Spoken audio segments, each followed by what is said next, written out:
me tell you a story about a little girl that grew up believing she was just not born as worthy as others.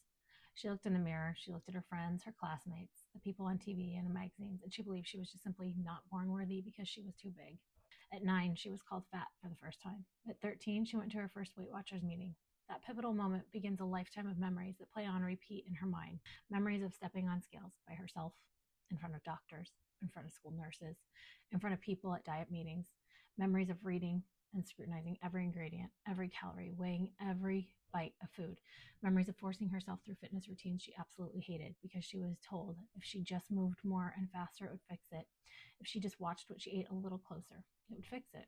Memories of standing in front of a mirror countless times, looking over every detail of her body and being simply disgusted that she could not change anything. This little girl turned into a teenager, living the same moments and memories, tortured by the social pressure she was constantly bombarded with. But she was also watching her father's health fail from type 2 diabetes right before her eyes. This is the story of a little girl that was so broken by the time she was barely an adult, she pushed the system and did everything in her power to be approved for a surgery that would fix everything. At just 20, she had gastric bypass surgery. Reluctant to tell many people because the judgment and shame of feeling like she just didn't work out hard enough or watch what she ate closely enough caused her to take the easy way out, as so many people told her it was.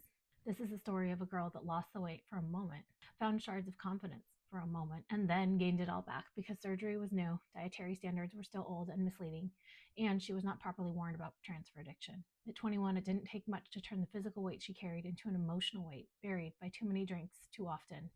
Then at 23, her father lost his fight against type 2 diabetes in an industry that continuously misdirected him in how to help himself. But in her late 30s, she finally overcame that transfer addiction. Right after that, she learned about this new medicine and decided, why not give one last thing a try? Nothing else worked in this lifetime of struggle. She can prove this won't either. But it did.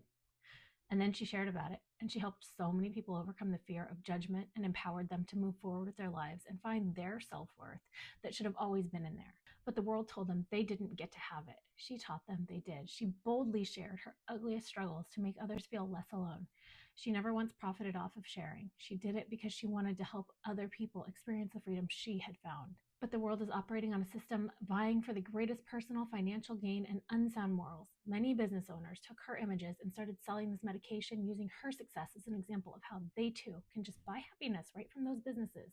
Those business owners didn't live her life, her struggles, her sorrows. Those business owners didn't think about her at all, just their own success. Likely, they didn't really care about their clients either, just the money that the people gave them. They didn't care that they would cause that little girl that found her way out of those dark memories to sink into the deepest, darkest abyss of her mental health that she had ever seen.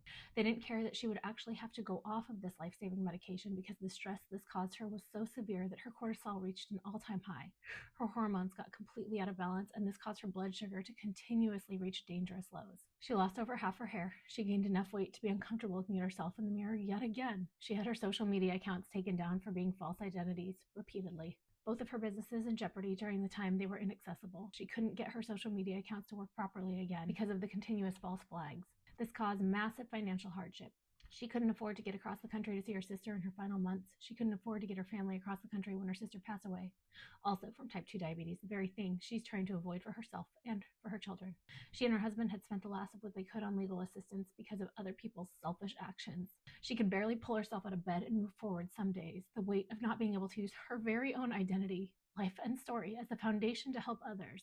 The very purpose she knows the Lord put her here on this earth for. They didn't think about anyone except for themselves.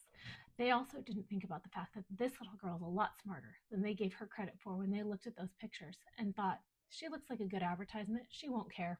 They were wrong. She sure does. She's been a professional photographer for 15 years. She knows a thing or two about copyright. She's a branding and marketing professional. She knows a thing or two about website design and legal image use. She's actually well versed in intellectual property law through professional knowledge alone, because she would have never misused another's image, likeness, or story in anything she built for her own business or her clients. True professionals care about these details. That little girl, this isn't the first time someone mistook her kindness and hurt her, so she saves every receipt on everything. These business owners did not think about that when they took this little girl's story. They tried to strip her of her worth again. But this little girl never stops getting back up. She will get back up until the day she leaves this earth, and she will defend herself because she has 3 young men that are watching, and they will always know their worth is greater than absolutely anyone else's opinion. They underestimated the wrong victim.